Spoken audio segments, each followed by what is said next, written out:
عزیزان گرامی، معزز بہنوں اور بیٹیوں، ہماری زندگیوں کی جو کل جد و جہد ہے اور کوشش ہے وہ یہی ہے کہ اللہ رب العزت ہم سے راضی ہو جائے اور راضی ہو کے ہمیں جہنم سے محفوظ رکھ دے اور جنت عطا فرما دے۔ ٹوٹل یہی خلاصہ ہے، کیونکہ انجام کار یہی ہے کہ فریق فی الجنہ و فریق فی السعیر، ایک گروہ جنت میں چلے جائے گا اور ایک گروہ جہنم میں، یہی انجام ہے۔ اور ہماری پوری زندگی کی کسی بھی مومن کی زندگی کی پوری قد و کاوش، محنت اور کوشش اسی کے ارد گرد گھومتی ہے۔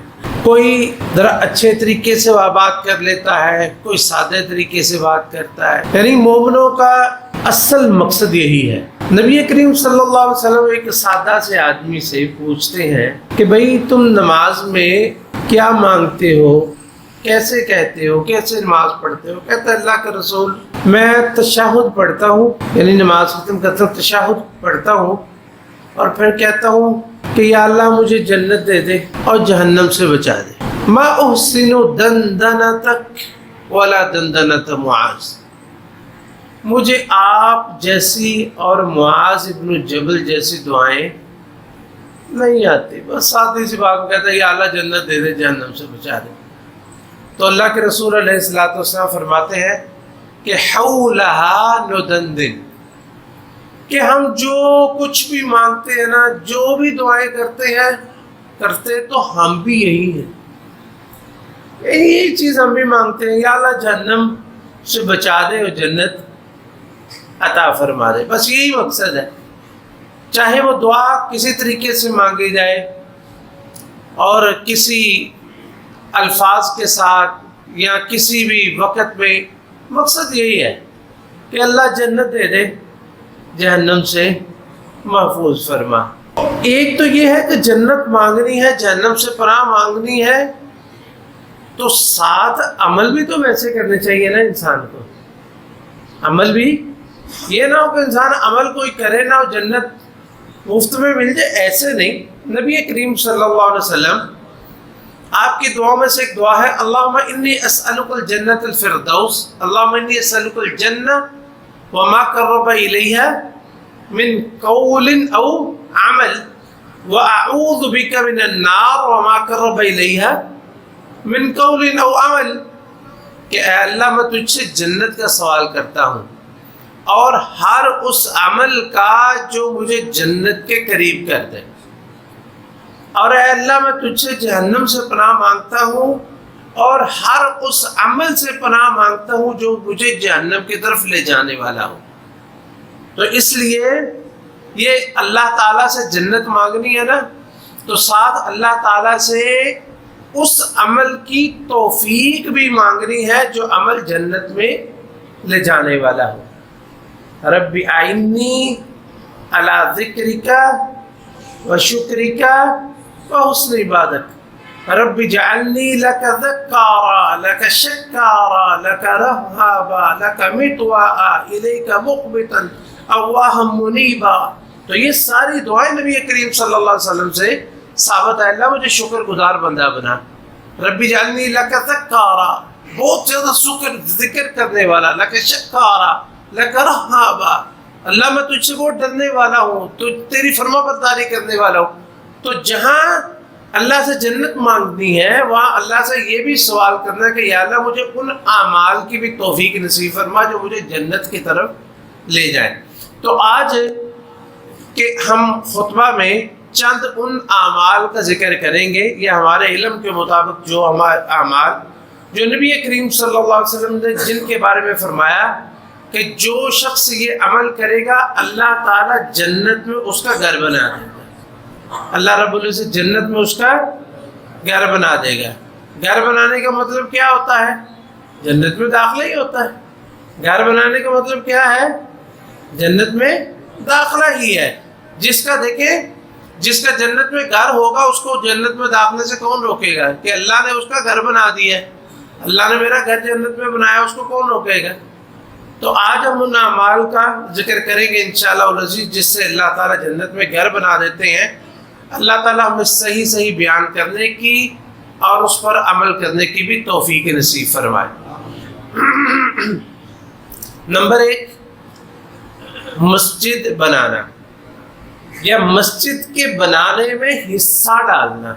مسجد کے بنانے میں حصہ ڈالنا بہت آپ نے سنی ہے، یہ رمضان گزرا ہے، ہر سفیر آپ کو یہ حدیث سناتا ہوگا کہ نبی کریم صلی اللہ علیہ وسلم نے فرمایا من بنا للہ مسجدہ۔ یہ نہیں کہ بار بار سن کے اس کا عمل یہ مطلب ختم ہو جاتا ہے، بار بار سنے اور ایمان کو تازہ کرے۔ من بنا للہ مسجدہ بنى اللہ لہ بیتا فی الجنہ، جو اللہ کے لیے مسجد بناتا ہے اللہ اس کے لیے جنت میں گھر بنا دیتا ہے۔ اب مجھے یہ بتائیں کہ دنیا میں مسجد جو ہو کتنی ہم بنا سکتے ہیں؟ جنت کا گھر اس کا کوئی مقابلہ ہے؟ اللہ اکبر۔ بلکہ ہر بندہ مسجد نہیں بنا سکتا ہے، اور مسجد ہر ایک طرح کی نہیں بنا سکتا۔ کوئی بڑی بڑی مسجدیں ہیں، کوئی گرینڈ مسجد ہے، کوئی مسجد نبوی ہے، مسجد حرام ہے، اور ایک محلے میں، ایک گاؤں میں، ایک دیہات میں ایک چھوٹی سی مسجد ہے۔ کوئی بھی مسجد بنائے۔ دوسری حدیث میں ہے من بنا للہ مسجدا بنى اللہ لہ بیتا فی الجنۃ اوسع منہ۔ کوئی چھوٹی مسجد بناتا ہے تو یہ نہیں کہ گھر بھی چھوٹا ہے، اللہ تعالیٰ اس کا بہت وسیع اوسع منہ، اس سے بڑا گھر بنائیں گے۔ یہ نہیں کہ جتنی مسجد بنائی اتنا گھر اس سے بڑا۔ اور بلکہ ایک بندہ ہے وہ مسجد بنا نہیں سکتا، مسجد میں حصہ ڈالتا ہے۔ مسجد میں جیسے مسجد نبوی بنی تھی، وہ کتنے لوگوں نے بنائی تھی؟ سارے صحابہ نے مل کے بنائی۔ یہ مسجد وہ مسجد، سارے ایک مسجد کوئی بندہ نہیں بناتا ہے، کم ہی ہوتا ہے۔ عام طور پر لوگ اسی طرح جسے کہتے ہیں نا کہ تنکا جوڑ کے قطرہ قطرہ ملا کے اس طرح مسجدیں بنتی ہیں۔ اس سے نبی کریم صلی اللہ علیہ وسلم نے فرمایا من بنا للہ مسجد کمفحص قطات، جس نے مسجد بنائی اور کتنی؟ کبوتری کے انڈا دینے کی جگہ۔ کبوتری کا انڈا کتنا ہوتا ہے؟ چھوٹا سا، اور اس کے انڈا دینے کی جگہ کے جہاں پہ آتا ہے وہ بھی اتنی سی ہوتی ہے۔ یعنی اتنا حصہ بھی مسجد کے اندر ڈال دیا ہے کہ جس سے اتنی مسجد کا حصہ آ جائے، اس کی زمین آ جائے کہ اس کی تعمیر ہو جائے یا اس میں نماز پڑھنے کی جگہ کو بن جائے، تو بنى اللہ لہ بیتا فی الجنہ، تو اللہ اس کا بھی جنت میں گھر بنا دیتا ہے۔ یعنی پورا نہیں، اتنا حصہ ہی ڈال دیا تو اللہ اس کا بھی مسجد جنت میں گھر بنا دیتے ہیں۔ اس لیے اس سے نا اکتانا نہیں چاہیے کہ ادھر بھی دے دیا ادھر بھی دے دیا۔ اللہ سے کوشش کہ اللہ سے تجارت کریں، جہاں جہاں حصہ بنتا ہے۔ کئی علاقوں کا پتہ بھی نہیں ہوتا، اللہ تعالیٰ توفیق دیتا ہے، بندہ چند پیسے دے کے بھول بھی جاتا ہے، لیکن وما کان ربک نسیا، اللہ تعالیٰ بھولا ہوا اللہ نہیں بھولتا ہے، وہ آپ کے نامہ اعمال میں درج ہو جاتا ہے۔ اس لیے جب تک زندگی جتنی توفیق اللہ دے، جہاں کسی مسجد میں جائیں، بعض لوگوں کی نا بڑی اچھی عادت دیکھی ہے، جس مسجد میں بھی وہ جاتے ہیں نا تو مسجد کے گلے میں پیسے ضرور ڈال کے آتے ہیں، تاکہ کسی دور مسجد میں بھی چلے گئے نا، دوسرے شہر میں بھی گئے تو جاتے رہتے وہاں پہ حصہ اپنا ضرور ڈال کے آئیں گے۔ جہاں بھی جائیں، کسی خاص طور پر غریب علاقوں میں جائیں نا، وہاں کی مسجد میں وہاں اپنا حصہ ضرور ڈال کے آئیں۔ اللہ تعالیٰ ہم سب کو اس کی توفیق نصیب فرمائے۔ نمبر 1، مسجد بنانا اور یا مسجد بنانے میں حصہ ڈالنا۔ دوسرا عمل ہے نماز کے اندر صف جوڑنا۔ کیا کرنا؟ صف جوڑنا۔ یہ عمل جو ہے یہ بظاہر معمولی سا ہے، اور اس میں اتنی کوتاہی ہے، کچھ لوگ تو ان کو بتایا ہی نہیں جاتا، یا ان کو بتایا جاتا ہے کہ جی آپ نے نا جو ہے وہ صف کو توڑ کے رکھنا ہے، جوڑنا نہیں ہے۔ یعنی باقاعدہ تربیت دی جاتی ہے کہ پیر ملانا نہیں ہے، جو کو ملا لے تو فٹافٹ دور کرنا ہے۔ نبی کریم صلی اللہ علیہ وسلم نے فرمایا کہ اللہ رب العزت نے مجھے، یعنی نبی کریم صلی اللہ علیہ وسلم مجھے کچھ چیزیں عطا فرمائی، یعنی جو کسی کو عطا نہیں فرمائی۔ ان میں سے ایک یہ تھا کہ آپ نے فرمایا کہ ہم صف اس طرح بناتے ہیں جس طرح فرشتے بناتے ہیں۔ صحابہ نے پوچھا فرشتے کیسے بناتے ہیں؟ آپ نے فرمایا یتمون الصفوف الاول، وہ پہلی صفیں مکمل کرتے ہیں سب سے پہلے، وَيَتَرَاصُونَ الصُّفُوفَ، اور صفوں کو خوب جوڑتے ہیں۔ یتراصون ایسے جیسے مثلا پرانے زمانے میں نا یہ سیمنٹ وغیرہ نہیں ہوتا تھا، جو چونے کے ساتھ جو ہے وہ دیواریں ان کے دراڑیں بند کی جاتی تھی، تو یتراصون اس کو چونا گچ کہتے تھے، یا چونا گچ کہتے ہیں۔ اس طرح صفیں فرشتے جوڑتے ہیں۔ تو نبی علیہ السلام نے فرمایا اللہ تعالیٰ نے مجھے یہ خصوصیت عطا فرمائی ہے کہ ہم صف اس طرح مکمل کرتے ہیں، اس طرح ہم صف مکمل کرتے ہیں۔ تو جو حدیث ہم بیان کرنے والے ہیں، نبی کریم صلی اللہ علیہ وسلم نے فرمایا من سد فرجتن، جس شخص نے نماز میں خالی جگہ کو پر کیا، نماز میں صف میں خالی جگہ کو پر کیا، بن اللہ لہ بیتا فی الجنہ، اللہ تعالیٰ اس کا بھی جنت میں گھر بنا دیں گے، نمبر 1۔ نمبر 2، ورفعہ بہا درجہ، اللہ تعالیٰ اس کا جنت میں ایک درجہ بھی بلند فرما دیں۔ اب دیکھیں کہ صف توڑنے والا، اس کے لیے نبی علیہ السلام نے فرمایا من وصل صفا وصلہ اللہ، جس نے صف ملایا۔ یہ ہم نے کسی دن اس کی احادیث ساری اکٹھی بیان کریں گے، آپ حیران رہ جائیں گے کتنی احادیث واضح طور پہ آتی ہے جس میں نبی کریم صلی اللہ علیہ وسلم نے صف کو جوڑنے کا حکم دیا۔ تو اس میں ایک منصد فرجہ جس نے صف کے اندر خالی جگہ کو پر کیا ہے، وہ پر کیسے کرنا؟ پیر کے ساتھ پیر ملا لینا۔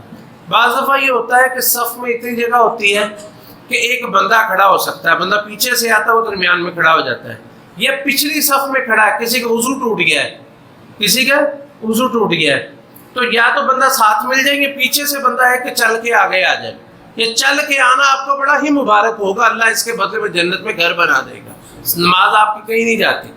یہ جو ہے نا کٹھے پاؤں اٹھا لے تو نماز ٹوٹ جاتی ہے ضرورت کے وقت، بلکہ اس کا اجر ہے۔ من سد فرجتن بن اللہ لہ بیتا فی الجنہ۔ اس لیے اچھا ہمارے بہت سارے لوگ، مثلا وہ لوگ ہمارے، میں ان لوگوں کا جو اہل حدیث لوگ جو سمجھتے ہیں اور اس بات کے قائل ہیں کہ صف ملانی چاہیے، اتنی زیادہ وہ اس میں سستی کرتے ہیں۔ اچھا سستی کی کئی شکلیں ہیں، ایک تو صف خود نہیں ملاتے، اور دوسرا صف میں کھڑے ہوتے ہیں تو ایسے جسے کہتے ہیں نا کہ وہ یعنی ٹیڑھے ہو کے کھڑے ہوتے ہیں کہ بندہ صف جو ساتھ والا وہ پاؤں ملا ہی نہیں سکتا، کندھا مل جاتا ہے، پاؤں کے اندر کی رخوں میں ہوتے ہیں۔ تو اس طرح نہیں، بلکہ اپنے پاؤں پھیلا کے اس طرح کہ آسانی کے ساتھ پاؤں کے ساتھ پاؤں مل جائے۔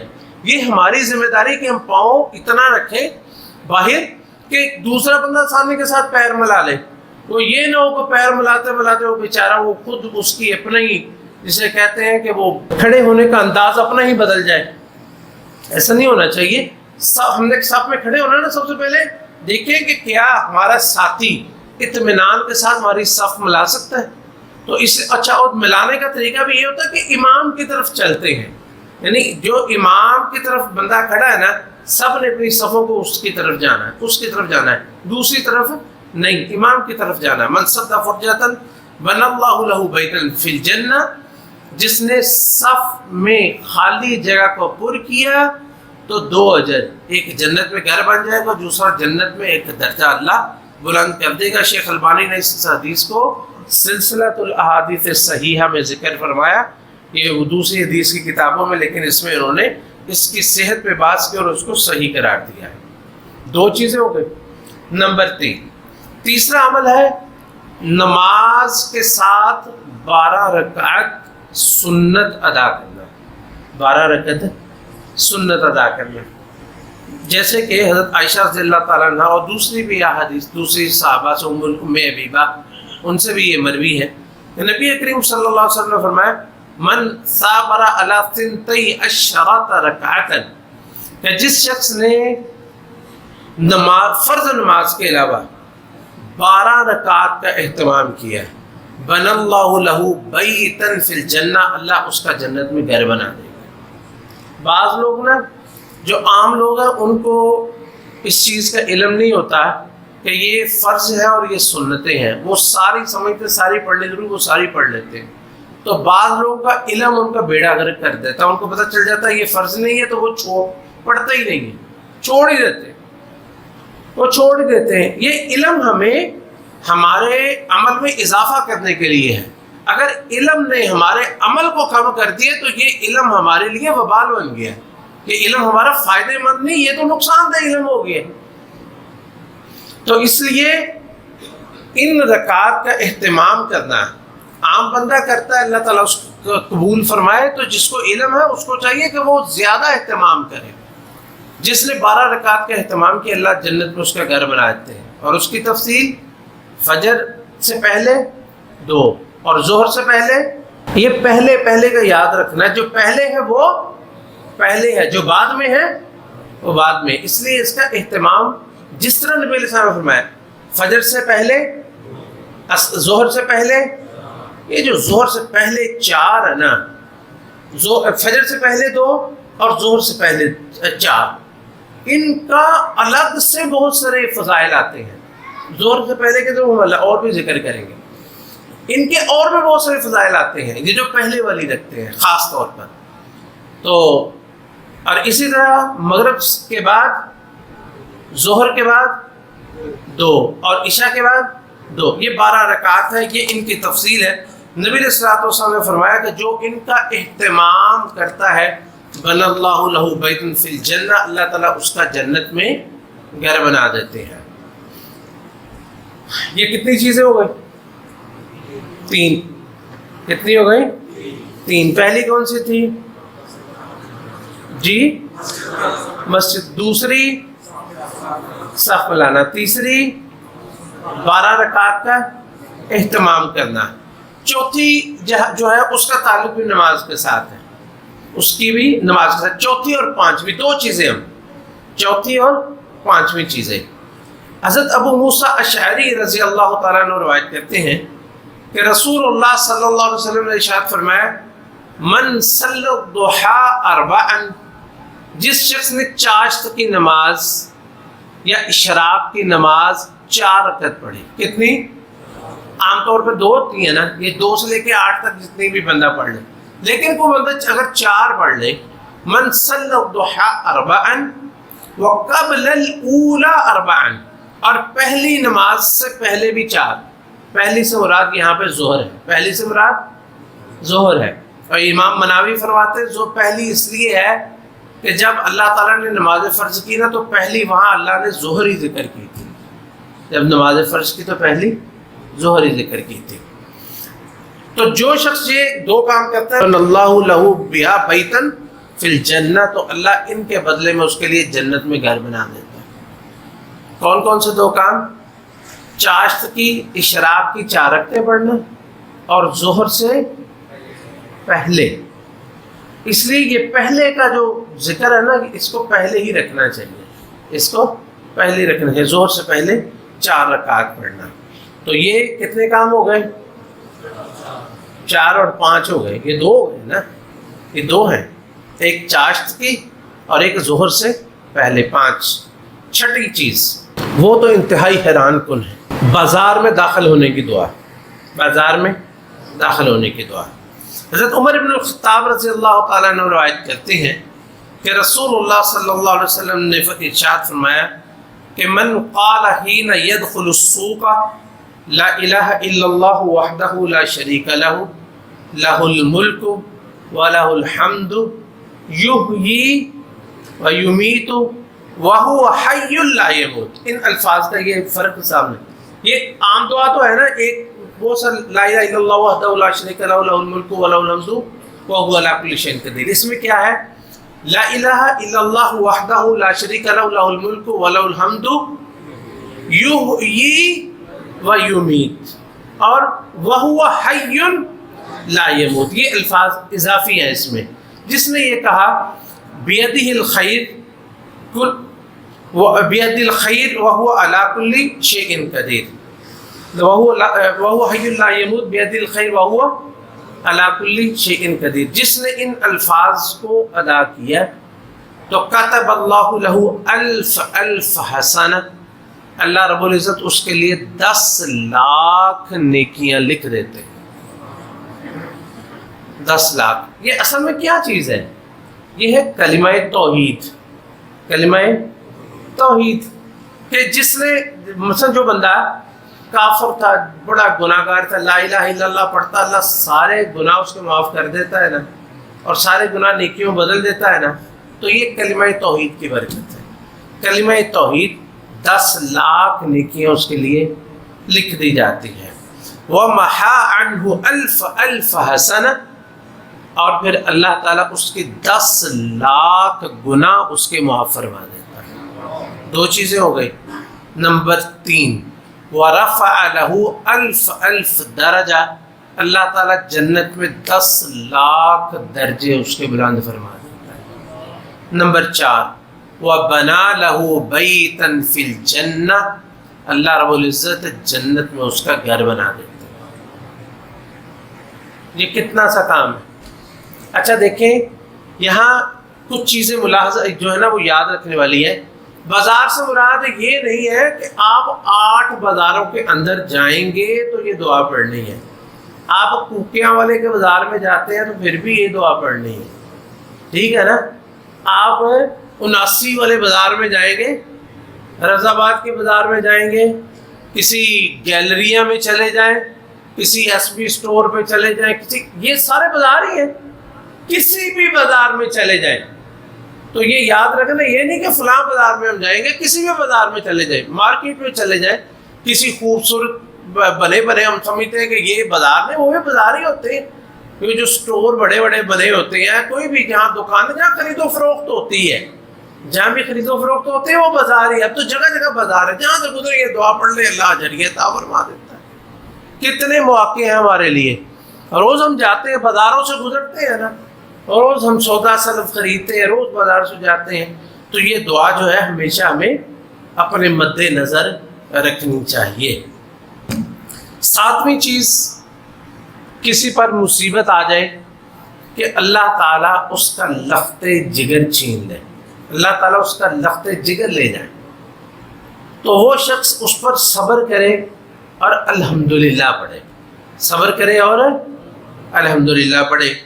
ابو موسیٰ اشعری رضی اللہ تعالیٰ عنہ روایت کرتے ہیں کہ رسول اللہ صلی اللہ علیہ وسلم نے ارشاد فرمایا، اذا مات ولد العبد قال اللہ لملائکتہ قبضتم ولد عبدی، کہ جب کسی بھی شخص کا بیٹا، فرشتے اس کی روح قبض کرتے ہیں نا، اللہ کے پاس جاتے ہیں، تو اللہ رب العزت پوچھتے ہیں کہ تم نے میرے بندے کے بچے کی روح کو قبض کر لیا؟ فرشتے کہتے ہیں جی اللہ کرائے۔ تو اللہ تعالیٰ پوچھتے ہیں کہ پھر اللہ تعالیٰ پوچھتے ہیں قبض تم ثمرۃ فؤادہ، اس کے لخت جگر کو، اس کے لخت جگر کو لے آئے ہو؟ وہ کہیں گے ہاں اللہ اس کی روح کو لے آئے۔ اللہ تعالیٰ پھر پوچھتے ہیں ماذا قال عبدی، جب تم نے اس کی روح کو قبض کیا تو میرے بندے نے کیا کہا تھا؟ وہ کہتے ہیں یا اللہ حمیدک واسترجع، اس بڑی مصیبت میں بھی اس نے تیری حمد ہی بیان کی، الحمدللہ کہا۔ کیا کہا؟ حمیدک واسترجع، اس نے کہا الحمدللہ انا للہ و انا الیہ راجعون۔ یہ 2 الفاظ کے، حمیدک واسترجع، تیری حمد کی بیان کی اور انا للہ و انا الیہ راجعون پڑھے۔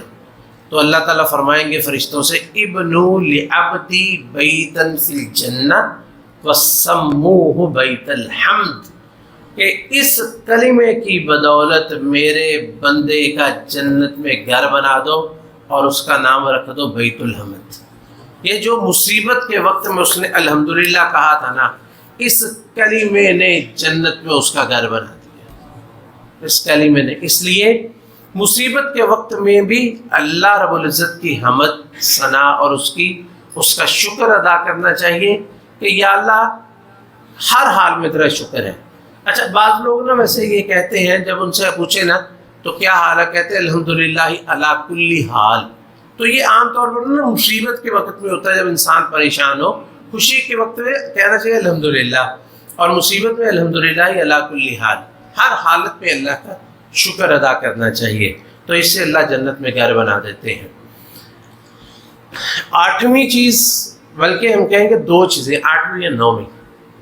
جب کوئی شخص کسی کی عیادت اللہ کے لیے کسی بندے کی عیادت کرنے کے لیے جاتا ہے، کسی کی بیمار پرسی کے لیے جائے، یا اللہ کے لیے کسی کی زیارت کے لیے جاتا ہے، کسی سے ملاقات کے لیے کہ یہ بندہ جو ہے نیک آدمی ہے تو ہمارا تعلق دینی تعلق کا بڑا عرصہ ہو گیا، ملاقات نہیں کی، اللہ کے لیے میں ملنے کے لیے جا رہا ہوں.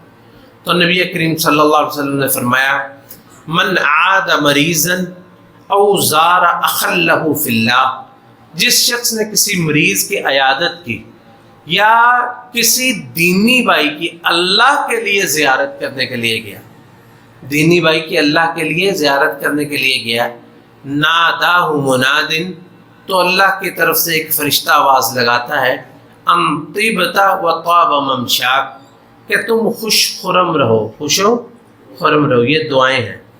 ان طیبت، کہ تم خوش رہو، یہ اللہ کی طرف سے ہے، اس کے لیے خوشخبری ہے. و طاب ممشاک، اور تیرا چلنا بڑا ہی خوشی کا سبب ہو، تیرا چلنا بڑی ہی خوشی کا سبب ہو. وَتَبَوَّأْتَ مِنَ الْجَنَّةِ مَنزَلًا، تم نے جنت میں اپنا گھر بنا لیا. یہ کیا ہے؟ کسی کی زیارت کرنے کے لیے چلے جانا یا کسی کی عیادت کے لیے چلے جانا، دونوں کے لیے اللہ جنت میں گھر بنا دیتا ہے. حضرات گرامی، نبی کریم صلی اللہ علیہ وسلم نے ارشاد فرمایا کہ انا زعیم ببیت فی ربض الجنہ من ترک المراء وان کان محقا، کہ اس شخص کے لیے میں جنت کے کناروں پر مضافات میں ایک گھر کی ضمانت دیتا ہوں جو کہ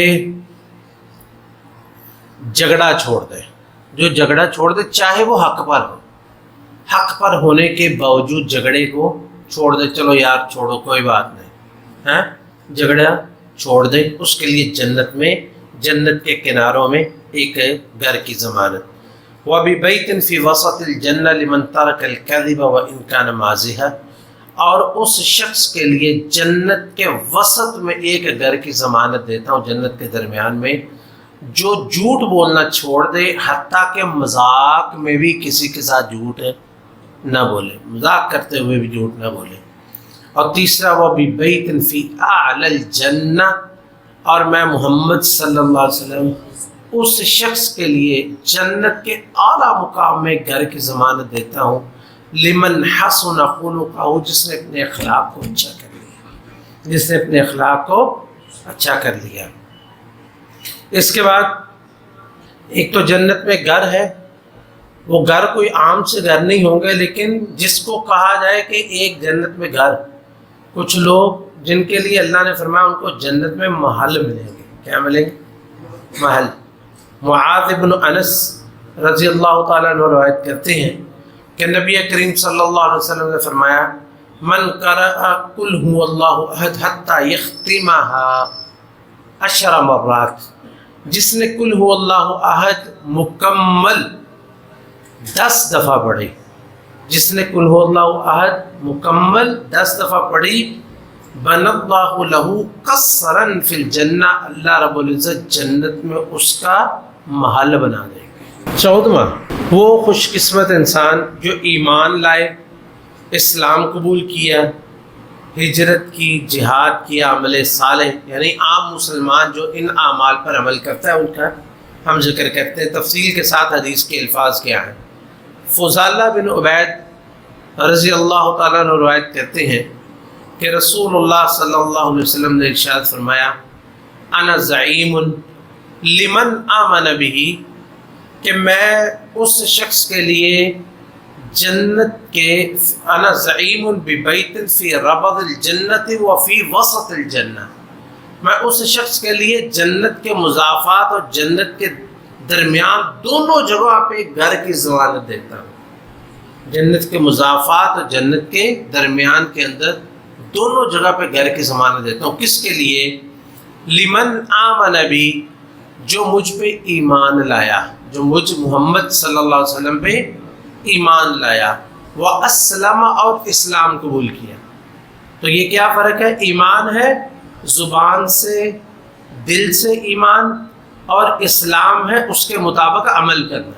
جیسے اسلام کی بنیاد کتنے اعمال ہیں؟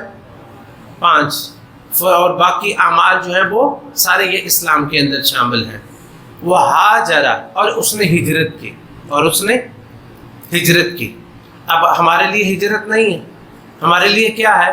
ہمارے لیے وہ ہجرت نبی علیہ السلام فرمایا کہ مہاجر وہ ہے جس نے من ہاجرہ جس نے اس چیز سے ہجرت کی جس سے اللہ نے منع کیا تھا. تو یہ بھی اس میں شامل ہو جائے گا، اللہ کے روکی ہوئی چیزوں سے رک جانا. جو شخص اسلام قبول کیا، ایمان لایا اور اللہ کے منع کردہ چیزوں سے رک گیا، اس کے لیے جنت کے کناروں پہ اور جنت کے درمیان میں گھر کی ضمانت ہے. اور آپ نے فرمایا میں اس شخص کے لیے جنت کے مضافات میں، جنت کے درمیان میں، جنت کے اعلیٰ مقام پہ گھر کی ضمانت دیتا ہوں. لمن آمن بی واسلم وجاہد فی سبیل اللہ، کہ جس نے اسلام قبول کیا اور نبی علیہ السلام پہ ایمان لایا اور اللہ کے راستے میں جہاد کیا. اور اس کے بارے میں نبی علیہ السلام نے فرمایا کہ یہ وہ شخص ہے فمن فعل ذلک، جس نے ایسا کام کیا، یعنی جو اسلام ایمان قبول کرتا ہے، یعنی عمل کرتا ہے دین پہ پوری طرح اچھے طریقے سے عمل کرتا ہے. کمیاں کوتاہیاں ہوتی ہیں لیکن دین پہ عمل کرنے کی پوری کوشش کرتا ہے. آپ نے فرمایا کہ لم یدع للخیر مطلبا، کوئی خیر کا کام ملے تو اس کو کرنے کی کوشش کرتا ہے. ولا من الشر مہربا، کسی گناہ کا پتہ چلے تو اس سے دور دوڑتا ہے. یموت حیث شاء ان یموت، وہ جہاں بھی مر جائے گا، چاہے وہ میدان جہاد میں نہیں مرتا، اپنے بستر پہ مر جائے گا نا، تو اس کے لیے بھی جنت میں تینوں جگہ پہ گھر کی ضمانت ہے نبی علیہ السلام کی طرف سے. اللہ رب العزت سے دعا ہے جو کچھ سنا ہے اللہ تعالی ہم سب کو اس پر عمل کرنے کی توفیق نصیب فرمائے. ہم سب کو اللہم انا نسألک الجنت الفردوس وما قرب الیہا من قول او عمل ونعوذ بک من النار وما قرب الیہا من قول او عمل.